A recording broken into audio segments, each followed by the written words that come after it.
As our customers are putting their 2022 plans into market, the challenges that we're hearing are numerous and ever evolving. But what we tend to hear the most right now falls into two categories. So the first category is from an execution perspective, and it's actually discussed pervasively right now. Our customers are concerned about identity, data, and measurement. They understand the need to be smarter in executing and optimizing their buys across multiple media channels, advancing audience-based buying, but at the same time, they've got to worry about mitigating media inflation and preparing for a post-Nielsen world. So the way that I look at this, you can basically, put it into four buckets. One is measurement, which includes cross-channel, linear and streaming, funding and supporting multiple currencies. The second one is brand and agency collaboration and omni-channel planning, which will also help them mitigate media inflation as they look, how expensive things are getting from the micro-targeting end all the way to the mass reach end. On the buying front, it's all about automation, balancing IO and programmatic, and managing both open web and walled gardens. And then for creative, it's around dynamic optimization, creative and media agency collaboration, and formatting for various channels.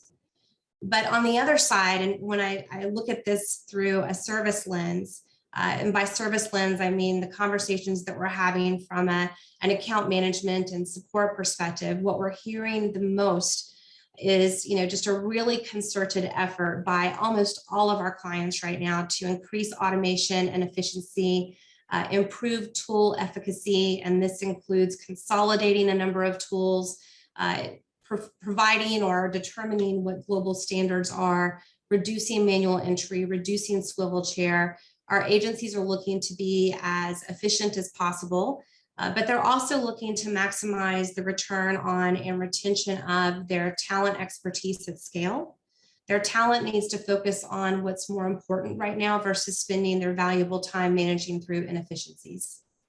I want to just follow up about that creative optimization piece, which is so exciting and so relevant, and you guys are involved with. What's happening there? What are the expectations around that?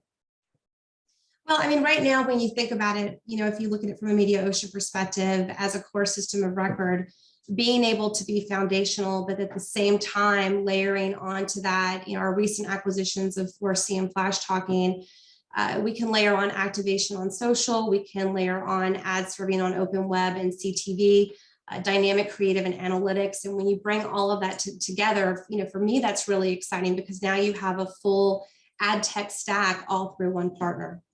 Before your current role as Chief Customer Officer, you were running people and culture at Mediaocean. What lessons did you take from that experience, and how are they helping you now that you're back in the commercial role? Oh, I love this topic. I've been at Mediaocean now for 11 years, and I've always been in a commercial role, and even in my prior roles at Yahoo and Bloomberg, always on the customer side. But I've really always been about the people, and it was a great opportunity to basically turn that passion inward and work on creating a dynamic workplace. And this all was happening while we were remote, and at the same time bringing on two meaty acquisitions for us. So I saw this as an opportunity to look at it this two ways. On the HR side, take a traditional HR team and turn it into a culture center supporting our global community, infusing the HR team with business knowledge, which really helped us understand how we can better support our business side leaders. And that was actually critical for us because I think from an HR perspective, we had a lot of extra process and steps in place that just made it difficult to interact with HR.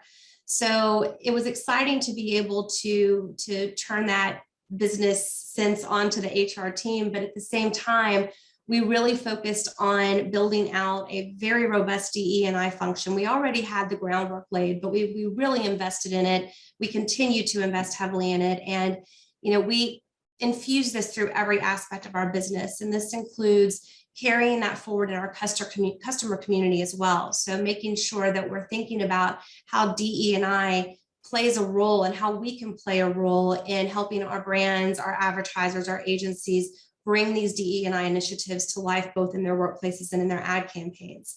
So a couple of other points I would make on this, if you look at the DE&I side of it, how DE&I impacts our industry, including how advertising dollars are allocated. We know this is a major focus for our customers right now, and we have plans to leverage our data points that we have already in our financial system to indicate minority-owned media in the buyer workflow, so our customer teams can determine what percentage of their plans is allocated to properties that are minority-owned. And we want to continue to find ways to support these industry-level diversity initiatives.